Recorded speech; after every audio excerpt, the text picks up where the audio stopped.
Yeah, but the question is more, how do you get there? Do you get there by confrontation, violence? Oh, is that the question you were asking? Yeah. See, that's another thing. When you talk about a revolution, most people think violence, without realizing that the real content of any kind of revolutionary thrust lies in the principles and the goals that you're striving for, not in the way you reach them.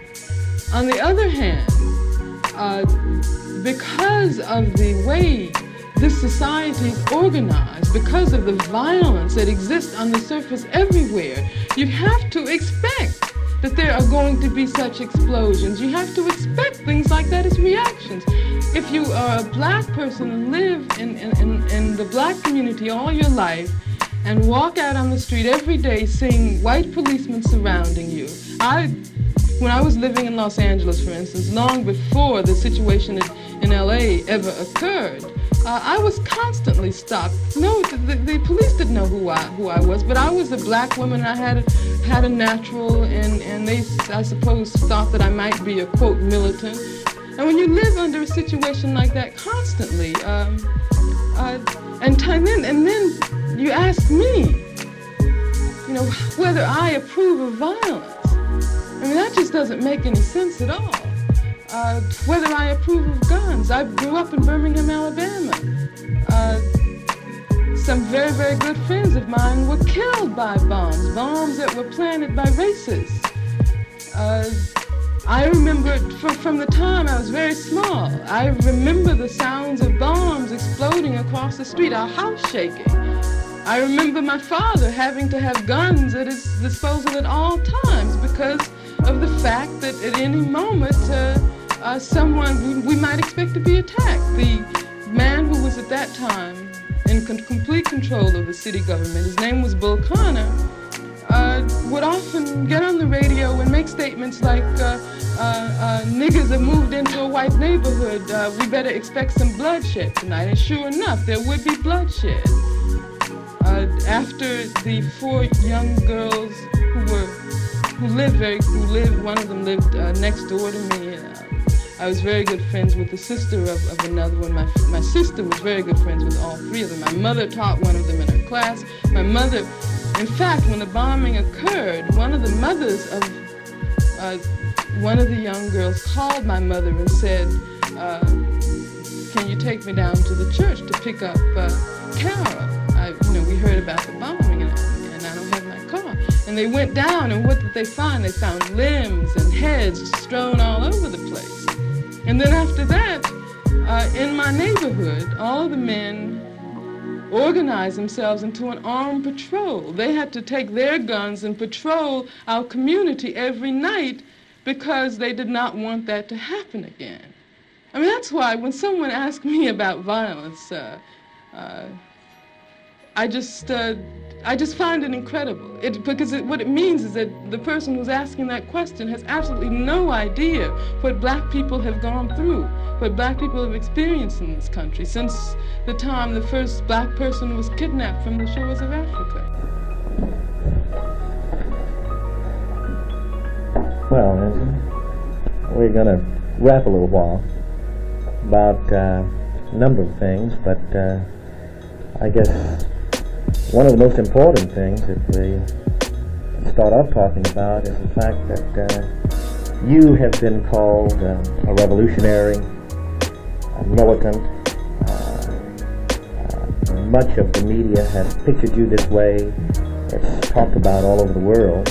What do you see as the meaning of the term revolutionary? Well, there's no single, simple meaning of the term revolutionary. A revolutionary is a man or a woman who is a lot of things. But basically, the revolutionary wants to change the nature of society in a way to promote a world where the needs and interests of the people are responded to.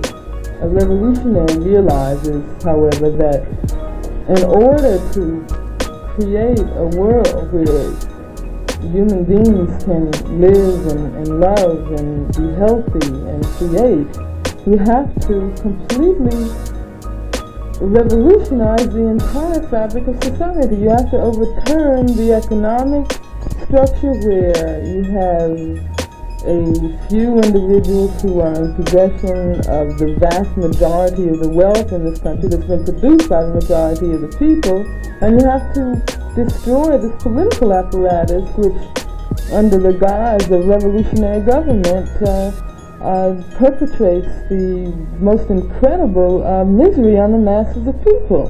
One of the interesting things about the term revolutionary is the fact that people, so many people, see it in the context of violence, that revolutionary means violence. Violence every day, every minute, at any given time, no matter what the circumstances.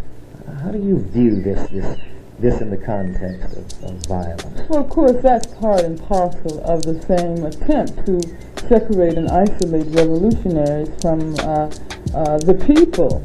Of course, revolution does not mean violence in the sense that that's its defining characteristic. Yet there are those who see it that way. Well, yeah, and that's done in a very conscious manner to mislead people and to lead people to, for instance, equate a progressive socialist revolution with fascism. During the time that I was out in the streets and speaking throughout California, I found it incredible how many people define socialism or communism as if it were the third way. Yeah. Certainly, of course, though, in the history of revolutions, and not only socialist revolutions, but bourgeois democratic revolutions also, the American Revolution, for instance, you have had the occurrence of violence as a means of seizing power from the oppressor. But why? Yeah. This is because the oppressors have failed to acknowledge the fact that the people were right and that the people had the right to control their lives and to control their destinies. And they are the ones who always initiate the violence. If people are serious about moving ahead to create a better society, then of course they should not allow themselves to be deterred simply because a few people at the top, who are in possession usually of monopoly on violence, decide that they're going to unleash all of their forces of repression to stop them. Angela, the interest... Even at that time, some young girls who were very close to me and my family were killed in a church bombing. And then, of course, what I saw around me, I saw black people resisting. There's this myth that black people did not resist until Watts or until Malcolm or until the Black Panther Party. It's just not true. The first thing that the Black Panther Party did, of course, in Oakland was to patrol the community, to set up an armed patrol in order to ensure that black people were not harassed and intimidated by the local police department. But that had been done in the South. It was done in Birmingham. My father participated in armed patrols because they had to protect the community. They'd get out every night in shifts, of course, with their weapons, and they drive around the community to make sure there weren't any strange races there to bomb, because they bombed houses all over. This, as I've said on numerous occasions, my earliest childhood memories are bound up with the sounds of dynamite. People get very upset when they hear that black people have weapons, or own weapons. And it's so hypocritical because they fail to realize the very real things which force black people to arm themselves. Something that a lot of people perhaps are not aware of is the fact that W.E. Du Bois, who was the greatest American black scholar and teacher, and he was also a member of the Communist Party towards the end of his life. He carried a gun all his life. He carried a shotgun in the South, and he carried a pistol all of his life. It may be true that it was necessary for him to carry a gun, and you might well have needed a bodyguard of black armed men. But you're in prison, and other black leaders are now in prison. Does that mean that the center of black radicalism is the prison. I don't know exactly what you mean by black radicalism being centered in the prisons. The problem is that, of course, everything is intertwined in the society. Nothing is really isolated from anything else, and certainly can't separate the movement inside the prisons from the black liberation movement, which has been evolving over years and years and years. There came a point where the revolutionary forces at work in the black community began to express themselves in jails and prisons. However, unlike, say, the campuses, unlike any other area in the society, even the armed forces, the room for any kind of meaningful political activity is so narrow that obviously as soon as the prison officials became aware of what was happening, they would confront these new developments with the most devastating kind of repression imaginable. And this is why, when I was involved in all of the problems at UCLA surrounding my membership in the Communist Party, and when I was fighting for my job, I had just become aware of what was happening in the prisons, and I always insisted that people who were supporting me in my fight to retain my job, regardless of what my political beliefs and political activities were, had to look at the prison. Around that time, in Soledad Prison, there were what I call, and what most people in the prison movement call, political assassinations, which there were 3 men who were known to be political activists in Soledad, and for no apparent reason at all, they were shot down, killed, murdered. I felt that they had been killed because of their political activities, because of their political beliefs. The Soledad brothers, George Jackson, Fleeta Drongo, John Clichy were indicted shortly after that for the murder of Ricardo. That also was an instance of the ruthless retaliation that the prison officials would resort to in order to stifle a developing movement inside the prison.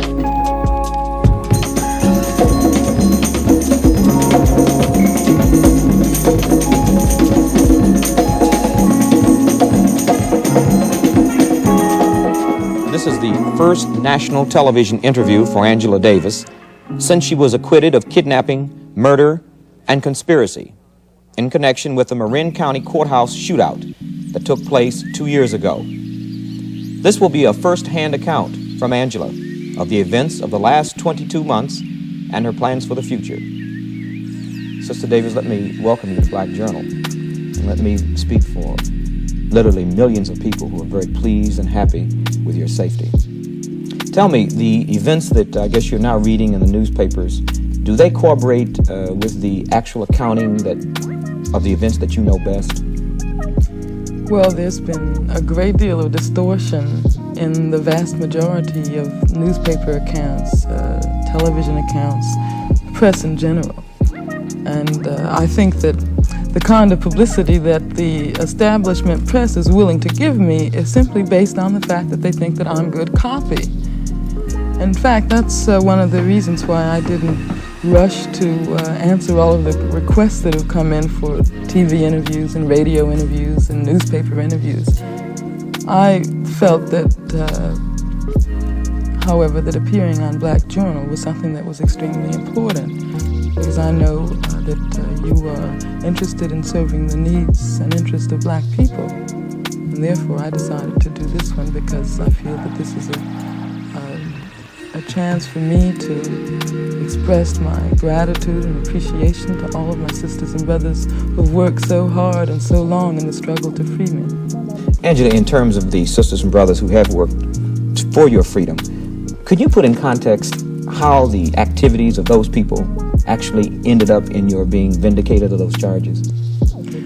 Well, there have been all kinds of activities over the last 22 months. But perhaps I can give one very concrete example of the way in which the involvement of large masses of people, and particularly black people, had a direct impact on the case itself. A couple of months ago, there was a decision from the California Supreme Court abolishing the death penalty. That meant at that time that we were able to make a motion for bail. There were felony defendants all over the state of California who also made motions for bail. But as it turned out, I was the only one who was immediately released, and I suppose you know that afterwards the Supreme Court modified its original decision and stated that cases that had been capital offenses, that were capital offenses before the abolition of the death penalty, would continue to remain unbailable. But right after the decision came down, letters and telegrams and telephone calls and petitions and all kinds of things came in from all over the country and all over the world. And in fact, during the presentation of the bail motion itself, the judge acknowledged the fact that he was receiving so many telegrams and letters that he didn't have time to read them. And I know that that had an impact on the decision. What it meant was that the judge could release me on bail, knowing that there existed a climate of public opinion which would agree with that, and he wouldn't feel isolated. So I think that had a very important impact, and that had an important impact on the outcome of the trial. Because how would the jurors have felt if they saw me coming in from a holding cell underneath the courtroom, flanked by guards and matrons? They would tend to look at me as already guilty, as already convicted. Now that's what really happens to most black people. Oh, yeah. When they come in a courtroom, they were chained. I've seen pictures of some of the Shoutout brothers as they were chained and led into the courtroom. Angela, how do you feel inside now? I mean, about being free. Do you have a mixed feeling about being a little bitter and a little sweet? Are you most sweet? I mean, how are you accepting this? One, this ordeal that you've been put through, and secondly, now your new freedom. Well, certainly, the months I spent in jail, the majority of which was spent in solitary confinement, weren't a very happy experience at all. But I wouldn't really say that I feel bitter about my own personal ordeal, because I know that so many of my sisters and brothers are right now suffering under conditions that are far worse than those that I had to put up while I was in prison. My overall feeling about the acquittal is that the victory around my case means that there can be more victories. And all of the people, all of the sisters and brothers who came together in an organized fashion in order to demand my freedom can see now that it's possible to free more political prisoners and to do something about the oppression which has enslaved black people in this country for so long. Well, Angela, when you say political prisoner, what do you mean? Well, there are a number of ways in which I would describe what a political prisoner is. Of course, we all recognize that the United States does not recognize the existence of political prisoners. And in fact, in general, when you talk about a person who is arrested for political reasons, you're talking about the use of criminal charges in order to stifle leadership, in order to isolate leaders and activists from the community. There is that kind of political prisoner. We know about Bobby Seale and Erica Huggins and Huey Newton and Leotis Johnson, and I could go on and on and on. The list is endless. The Soledad brothers. We know that they were arrested on criminal charges as an excuse for removing them from the community. poverty, removing them from their revolutionary work and activity among the people. But over the last few years, there has come into being another kind of political prisoner. And I'm talking about all of the sisters and brothers who are victims of the system, who are easy targets of the police, who get railroaded through the courts into prison, often for no reason at all, who are there only because they're black. And I think a brother during the Attica Rebellion sort of expressed this whole thing when he was asked by a reporter what he was charged with. And he said he was charged with being black. That's why he was there. And coupled with the oppression that leads black people and brown people, people of color, into the jails and prisons of this country, has been a new kind of political awareness that has spread all over the jails and prisons throughout the country. George Jackson and Fleeta Drumgo and John Clouchet and Rochelle McGee, I could go on and on to name the sisters and brothers who have achieved a political awareness and a political commitment behind the walls. But you see, once they do this, then they are subjected to all of the terror that the prison system has to offer. And so they end up spending years and years and years in prison under the worst of circumstances. Angela, tell me how, I have been frequently asked this, we've received letters, fans of Angela Davis, and some brothers and sisters don't understand your concept of communism. They don't understand, they cannot, let's say, reconcile blackness and communism. What is your philosophy in that respect? Well, first of all, I think that black people, particularly black youth and brown youth, are beginning to see through the lies and distortions of the government and are beginning to see that much of what has been said about communism in this country is simply not true. The reason I am a communist is because I feel that only through a total revolution, which is going to overthrow the capitalist control of the economy, which will seize the wealth from all of the giant corporations that exploit and control the lives of all working people, but particularly black people. And see, I feel that the reason why racism is so blatant and has been a part of the history of black people from the time we were first kidnapped from the shores of Africa is because it has helped those capitalists gain more and more profit. And if you look at any factory, any plant, who does the worst jobs? Who gets paid the smallest salaries? It's black people.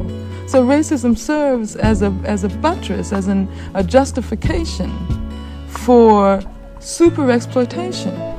And I feel that if we're going to talk about the total liberation of black people, we first have to liberate ourselves from the material conditions of our oppression. And the material conditions of our oppression are no jobs, or bad jobs, unemployment, bad housing, bad medical care, and all of the kinds of things that will be eradicated under socialism. I think, however, that there's been a lot of confusion, even in the movement, even among sisters and brothers who are fighting for liberation about what communism is all about. People have talked about black people being used by communists. And I think that really underestimates our ability as black people to be leaders. And not only to lead ourselves, but to lead white people also. And as a communist in this country, I see that the greatest revolutionary potential exists among black and brown people. Angela, let me ask the classic question. And so just one more thing, and I'd like to make the point that when I talk about a communist revolution, I'm talking about a revolution which encompasses the vast majority of people in this country who are working people, but a revolution which is led by people of color, working people of color. Would you see this as a means of, one, eradicating racism as well as classism? The two are inextricably combined. As I said before, racism, in terms of its material base, means super exploitation economically. It means that black people get the worst of the entire lot economically. It also means that the capitalist, the boss, is able to divide black workers from white workers. Why? Because he tells the white worker that his problem is not those who control his lives, those who take his labor and turn it into profit for themselves, but his problem is the black man who's trying to get his job. And so racism is operated as a divisive force to prevent the emergence of a real revolution in this country. Well, the kind of thing that you're trying to do, Angela, do you see that as being in any way in conflict with black nationalism? Well, it depends on what you mean by black nationalism. Of course, I would never equate the oppression of black people in this country with the exploitation of white people. I think that there is an essential difference, and there is a national aspect of our struggle as black people, and we have to maintain that cohesiveness and that unity among ourselves in order to be effective in a broader revolution. I would say also that for white people, for white workers, the most important thing they have to do now is combat racism, so that racism and the fight against racism becomes the key to a broad revolution embracing all people in this country, all working people. Angela, when you say revolution, when you say overthrow of the government, number one, what do you mean by revolution? Do you mean an armed confrontation? Do you mean a change in the values of the system? When you say overthrow of the government, again, are you speaking in terms of violent confrontation, or are you speaking in terms of political process? What is it that you have in mind? Well, I mean, that depends really on those who wield the power. If it were possible to have a peaceful revolution, and when I say revolution, I'm talking about a complete and total change in the entire fabric of this society, a change in the distribution of wealth. We have to seize all of the wealth from the General Motors and from the Ford, and all of the giant corporations that control the destiny of this country today. But we also have to revamp the educational system. We have to revamp all of the political institutions. Now, if those who are in power now would simply accept the demands of the revolution, then there would be no necessity for violence. If there is violence in the process of waging a revolution, that will be determined by the ruling class. That will be determined by those who hold power. Now see, let me just give you a small sort of a microcosmic example of what I mean. Say a group of people get together and go out and demonstrate in order to dramatize their demands around a particular issue. That's fine if they are able to do this in the way in which they want to. But what happens in many cases, you have police forces unleashed on them because they are peacefully demonstrated.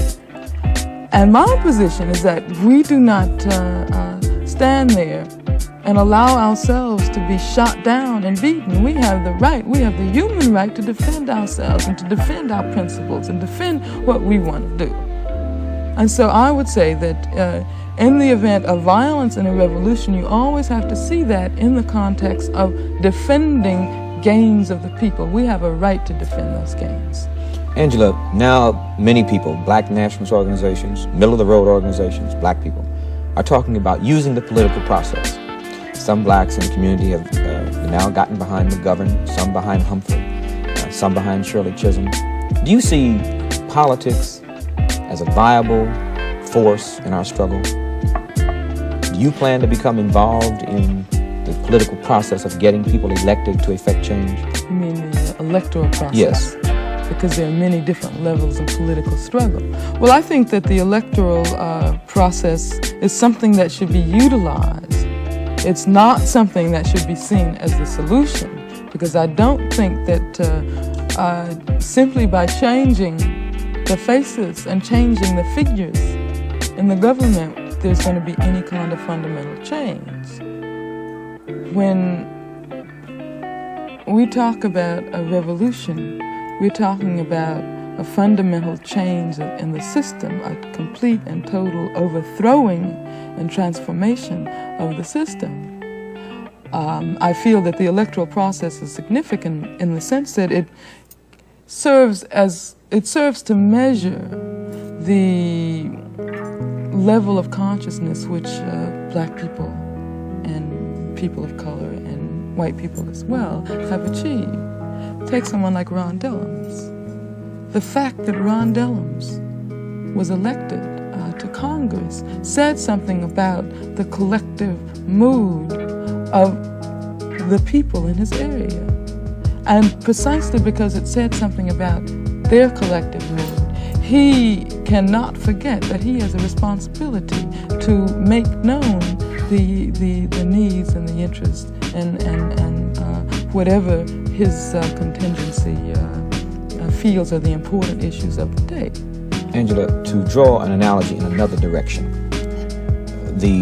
many people are saying that some institutions, particularly white press, that the fact that you've been vindicated of the charges proves that the system of justice will work for black people. The fact that you were found innocent by an all-white jury in only 13 hours of deliberation and only 13 weeks of a trial proves that the system can work. You know, I suppose they must feel that we are totally unsophisticated. At first, I really found it incredible that they could do this again. They did it after the acquittal of the New York 21. They did it after Bobby and Erica, and now they're doing it again. But see, it seems to me that the very fact that they're so quick to jump up and say, here's another acquittal, it now demonstrates conclusively that there's nothing wrong with the American system of justice. If they weren't aware of all of the problems in the judicial system, of the way in which it has been historically used and continues to be used as a weapon of oppression against black people, they wouldn't be so defensive about the whole thing. How can you say that this demonstrates that there is justice in the American courts when we know that the jails and prisons across the country are filled to the brim with black and brown people? We know that on death row right now, the vast majority of the prisoners who are going to be executed are people of color. We know that when a black person is picked up from a community and brought to jail, he's going to have to depend on a public defender, because more than likely he won't be able to hire a good lawyer. And this public defender, what is he going to do? He's going to tell him to cop a plea, even though he knows in many cases that his client is just as innocent as he is. It just doesn't make any sense at all. And then just one more thing. I am convinced that if there had not been the kind of struggle that occurred around my case, that I probably wouldn't be out here now. In other words, if you had not been Angela Davis. Well, not Angela Davis, but well, I mean the well-known. See, this whole victory, it's not my victory. It's our victory. It's a victory of all those who struggled around me, not because I happen to be a special kind of a person, but because I am also, like all of our sisters and brothers in the jails and prisons, a victim of the government repression. And so what I'm going to try to do now is to build the very same kind of movement that was built around me, and the kind of movement that liberated me from prison in order to free more of our brothers and sisters, because that's the real significance of this victory. Speaking of your plans, and our time is short, and I'd like to get some quick questions. Speaking of your plans, one, do you plan to go to Tanzania and teach at the university there? Well, I have been told that such an invitation is forthcoming, and I am, of course, very tempted to take it. I really haven't made any definite plans about that. However, I would say that no matter how tempted I might feel as an individual to go to another country where life is more beautiful, in a country which doesn't have all of the oppression and all of the misery that we see here, I feel a very special kind of responsibility to stay here and help to build a movement that's going to bring about some change for my people in this country. Speaking of other countries, it's also rumored in the white press that you are now going to Bulgaria and to Russia for vacation. Well, there are all kinds of rumors. It's true that I did receive an invitation to visit the Soviet Union. I don't know where the rumor that I was going to Bulgaria stemmed from. But as I said before, I'm planning for the time being to remain in this country and help to do some of the work to build the kind of movement that we're talking about. Of course, in sometime in the future, I probably will spend some time abroad, because I feel that I have to also express my appreciation and gratitude to all of the millions of people in Africa and in Europe and in the socialist countries. When I was in jail both in Marin County and Palo Alto, I'd get each day huge mail bags full of letters from the socialist countries, and they waged a really tremendous campaign. Cuba, they had a committee there, and they just went all out in my defense. And also, I feel that in expressing my gratitude to the people in countries abroad, I also have the responsibility to help maintain the momentum of the movement that was forged around me, so that we can also break some more chains and tear down some more walls. Angela, you're a philosophy professor and a philosopher. I think sometimes philosophers use terms they assume that lay people understand. One of the terms I think has become confusing is the statement that you were in love with George Jackson. Now, did you mean that? Well, how did you mean that? Well, of course, as I love all my people, I also love George Jackson. But then I had a special kind of relationship with George as a result of working on his defense on the outside and getting to know him as a person.